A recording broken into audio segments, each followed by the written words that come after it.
एक सुंदर गांव में एक बुद्धिमान नारी रहती थी। उसका नाम था लीला।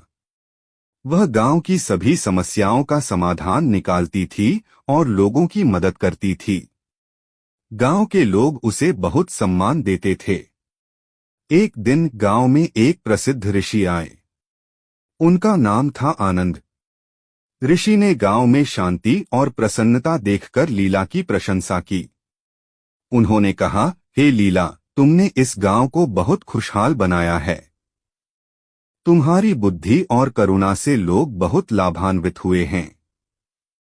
लीला ने विनम्रता से कहा, महात्मा, यह मेरा कोई विशेष गुण नहीं है। मैंने भी जीवन में बहुत संघर्ष किया है। मैंने देखा है कि दुख और सुख जीवन का हिस्सा हैं। हमें इन दोनों का सामना करने की शक्ति होनी चाहिए।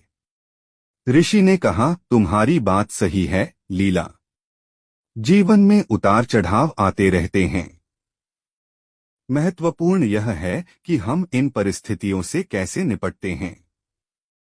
हमें धैर्य और शांति बनाए रखनी चाहिए।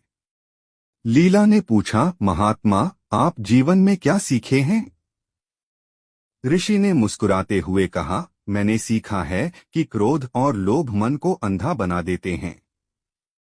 हमें इनसे दूर रहना चाहिए। हमें दूसरों की मदद करनी चाहिए और हमेशा सत्य का मार्ग अपनाना चाहिए। लीला ने कहा, महात्मा, आपकी बातें बहुत सार्थक हैं। मैं इन बातों को हमेशा याद रखूंगी। ऋषि ने कहा, लीला, याद रखो, ज्ञान केवल किताबों में नहीं मिलता है। यह जीवन के अनुभवों से भी सीखा जा सकता है। हर व्यक्ति के पास कुछ न कुछ। विक्रम एक प्रतिभाशाली युवक था। पढ़ाई में अव्वल, खेलों में दक्ष और कला में रुचि रखने वाला। लेकिन जीवन ने उसके साथ एक ऐसा खेल खेला कि वह धीरे धीरे खुद को ही भूलने लगा। सब कुछ एक दिन में ही बदल गया। एक सड़क दुर्घटना ने उसके माता पिता को छीन लिया। अकेलापन उसे घेरने लगा। घर जो कभी खुशियों का घर था, अब एक खालीपन सा लगने लगा। दोस्तों के साथ खेलने का मन नहीं करता था। पढ़ाई में मन नहीं लगता था। दुनिया से कटने लगा। दिन भर अपने कमरे में बंद रहता। खिड़की से बाहर झांकता, लेकिन दुनिया धुंधली सी दिखती।